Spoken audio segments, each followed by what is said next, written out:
Hello everyone, and welcome to the 8th segment of the GPS Roadmaps to Success education series titled Tourist Traps.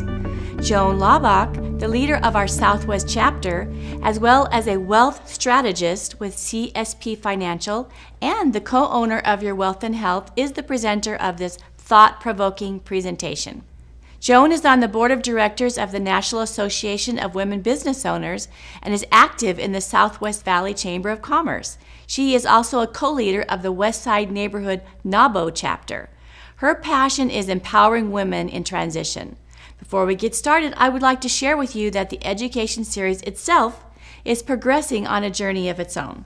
We are excited to share this segment is being produced and edited in the professional studio of Phoenix Video Production. This experience reminds us that we are always growing and expanding, as well as finding that around each corner there is something new and will enhance the education series experience for our members, you guys. Pamela Heward and Cheryl Toney of What Now Coaching, the series coordinators, and I, Debbie Davis, continue to work diligently to make this program the best it can be. We welcome any and all feedback, so please let us hear your thoughts about not only this segment, but the education series as a whole. Please make sure you have your handouts printed, the paper and pen ready to take notes, and please eliminate as many distractions as possible. I'd like to introduce for you now Ms. Joan Laubach. Thank you, Debbie. It's great to be here. I've really enjoyed putting together this presentation and hope that each of you will glean at least one helpful bit of information from it. As you've learned in past segments, knowing where you are now and planning for your journey are very important. When you're ready to hit the road and start your journey, you need a map.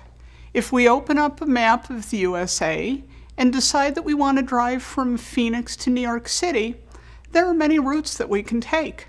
If we need to get there as fast as possible, we will choose freeways and the shortest distance. If we have a month, we can go down country lanes and stop along the way. The decision is clear and can be made before you begin the journey. What's a bit more challenging is addressing the events that were not part of the beginning. On my journey, I learned some valuable lessons from three very important people in my life. The first two were mentors who spent time trying to talk me out of being a financial coach. The field is crowded and it's hard to distinguish yourself. They prepared me for the fact that it can take 2 years before the business will pay for itself. Was I prepared for that? No. I sat down with my husband and we talked about what we needed to do so that I had the time necessary to be successful. I decided to keep my part-time job and we would rely on his income to pay the bills. Was I in it for the long haul? Heck yes. My passion for helping women get the tools and information necessary so they could make smart decisions hadn't been dampened at all. The third person was my father. When he was 56, my dad left his corporate job and started his own company. He poured everything he had into this company: his retirement account, proceeds from the sale of the house, his life insurance policies, everything. As they say in Vegas, he went all in. He never considered the long-term consequences of his decision. He didn't plan to fail. He failed to plan. The company drained every penny he had, and at 86, he was bankrupt. The good news for him was that he had 4 kids who loved him very much, and we were willing and able to pay his expenses until he died days after his 96th birthday. These experiences taught me several lessons. Number 1, define your direction. Where are you now? Do you have 6 months of emergency money tucked away? If you're starting a new venture, it could be a year or so before it's paying for itself. Can you pay the bills in the meantime? How many people have moved to Hollywood with dreams of becoming a movie star and making millions?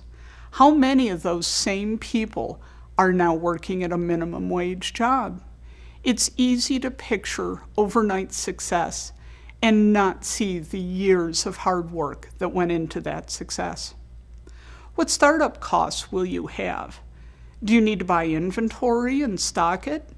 Do you need to rent space? Or can you start out by working out of your home? Is your family on board? Number 2, have a clear picture of your current financial situation. Understand where you are now. Create a budget, because the temptation is to get everything you think you will need and burn through your money way too quickly. Understand your risk tolerance. Usually, the younger you are, the more risk you can assume. However, we're all different. Some of us will jump out of an airplane while others wouldn't consider jumping into a swimming pool. What would happen to your family if something happened to you? None of us like to think, talk, or hear about dying or becoming disabled, but it could and does happen. One of the hardest conversations to have is talking to your parents and your kids about death and dying. I know my father refused to believe that someday he would die. My mother tried to get him to put together a will saying, "What will happen to me if something happens to you?" To which he replied, "You can go get a job." Just makes you feel warm and fuzzy all over, doesn't it? Long before my mother got sick, she asked each of us kids if there was anything special in the house that we wanted. She made a list, and she also talked to us about what she wanted to happen if she were to get sick. It was such a blessing to be able to have these conversations before we were faced with the emotion of losing her. I've seen many families where siblings fight over who's to get what, and they end up not only losing a parent, but also each other. Number 3, have a clear vision of the financial future you desire. Where do you want to go? What does success look like for you? Do you have the staying power to get through the tough times? As entrepreneurs, we are hardwired to start something. However, some of us aren't hardwired to finish. My house is full of projects that are 80% finished. The sweater I'm knitting that's still missing a sleeve. The bracelet I'm making that isn't done. The closet I'm organizing. Things like that. I love starting new things, looking for the perfect yarn, getting the beads, seeing the item come to life. But before long, I've become distracted by some other bigger, better project, the tourist traps on the road to success. Now that you have this clear vision of your financial future, before you buy anything, ask yourself, is this going to help me reach my goal? Do you really need a new purse, or is it retail therapy? Learn to separate your needs from your wants. I used to compare myself to a rudderless sailboat on a lake, happily going in one direction, until a gust of wind would blow me in a new direction. I didn't have a destination in mind, so I was as content going one way as I was going another. When you don't care where you end up, any place will do. Fortunately, I came across the following formula. The first is passion.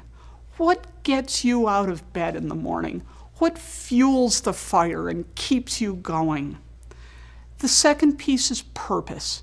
What are you good at? What are your natural talents? And the third is profit. Can you make money following your passion and your purpose? Where these 3 circles overlap is your sweet spot. You need all 3 P's to be successful. How do you decide how you're going to invest your time, your energy, your resources? Balance and budget. You need balance in your life.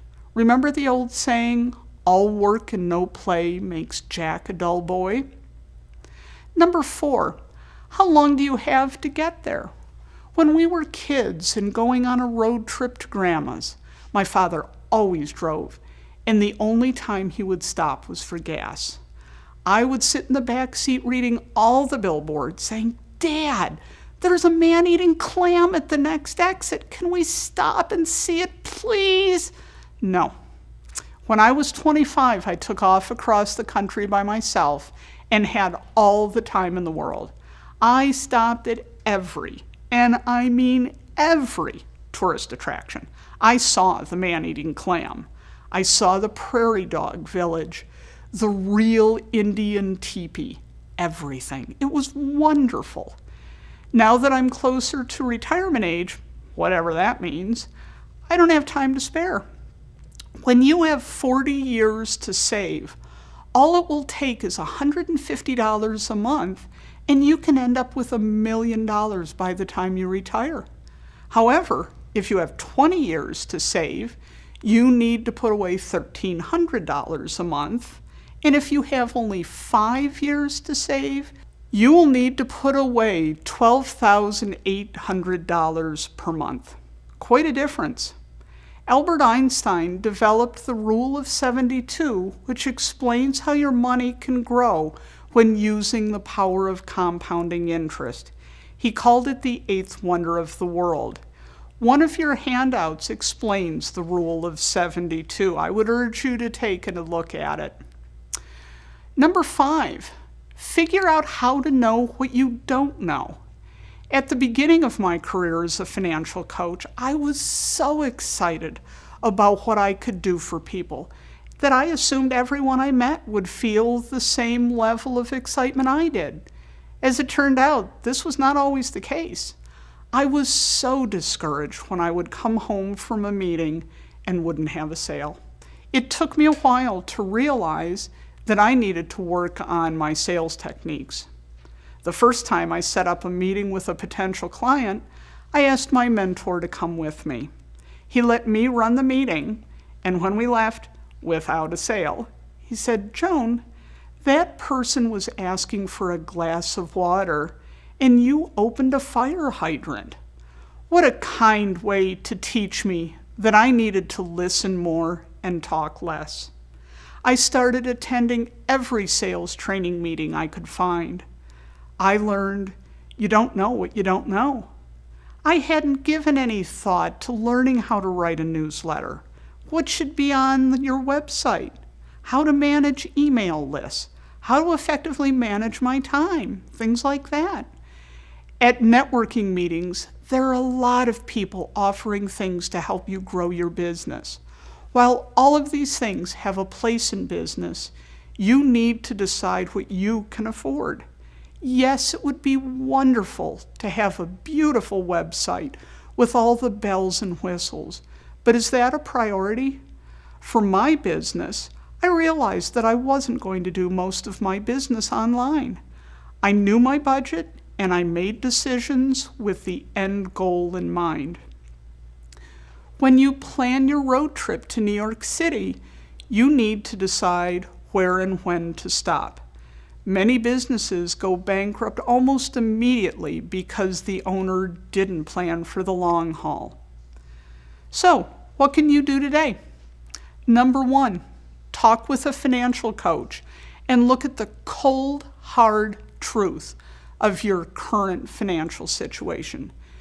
Be extremely honest.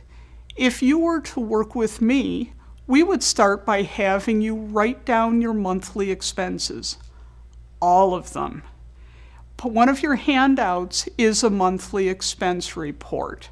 I would suggest that you fill it out so that you can see where your money is going on a regular basis. Make a list of your credit cards and how much you owe on each and what interest rate you're paying. Minimize non-preferred debt while maximizing preferred debt. What's the difference? Non-preferred debt is like your credit card loans, car loans, things like that. It doesn't allow for the interest paid to be written off on your tax return. With preferred debt, like your home mortgage, you can write off the interest paid. Look at your income. Does it fluctuate, or can you count on a regular paycheck? We would talk about having some money that's taxable, like your wages, some money that's tax deferred, like an IRA or a 401k, and some money that's tax-free, like a Roth or an IUL? What assets do you have? Is your money sitting in an account earning little or no interest? If you were to ask people, where should you put $10,000 where it would be safe? Most people will answer, the bank. Let's consider that for a moment. When you hand over the money, does the bank put it in an envelope with your name on it and put it in the vault? Of course not.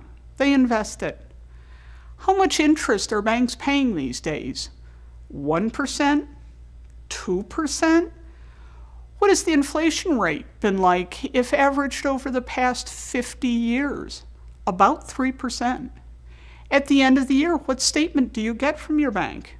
You get a 1099 saying how much you have earned in interest. So now you need to pay taxes on that interest. Let's see how that's all working out for you. You have your $10,000 in savings earning 2% interest. So you have $10,200. If you're at a 15% tax rate, 15% times $200 is $30. So we're now at $10,170. 3% inflation on your $10,000 means you've lost $300, leaving you with $9,870 from your $10,000. That doesn't look too good, does it? Having excess money in a savings account is a good way to lose it safely. There are many other options available to you, but because saving money is not a one-size-fits-all thing, I spend time with my clients learning what is important to them and understanding their present condition so I can help them prepare for the future. Number 2, make a plan and include short-term goals and long-term goals. Make sure your family is on board. If everyone understands that you're driving to New York City, they won't start asking, are we there yet, when you're only 50 miles from home. If you want a reminder, please refer back to the Segment 3 presentation presented by Spongy Jensen for information on setting SMART goals. Number 3, minimize risk. Insurance provides protection in case of an unexpected event. Do you have life and health insurance? You should. I know a lot of people feel they can't afford insurance, but did you realize that most personal bankruptcies are because of unexpected health problems? Insurance protects your assets, your home, your car, your savings. Number 4, create a file of all of your important papers, your will, your marriage license, your banking information, car title, insurance policy information, birth certificate, passport, things like that. If you weren't able to communicate, what would your loved ones need to know and where would they go to get it? Number 5, enjoy today. Have fun. Warren Buffett said, someone is sitting in the shade today because someone planted a tree a long time ago. Thank you so much for allowing me to share with you the importance of managing your time, energy, and money. Debbie, I understand you have a few questions for me. Yes, I do. Thank you, Joan. That was wonderful. Very amazing. Well, I do have a question. My first question for you is, what qualifications are important in a financial coach?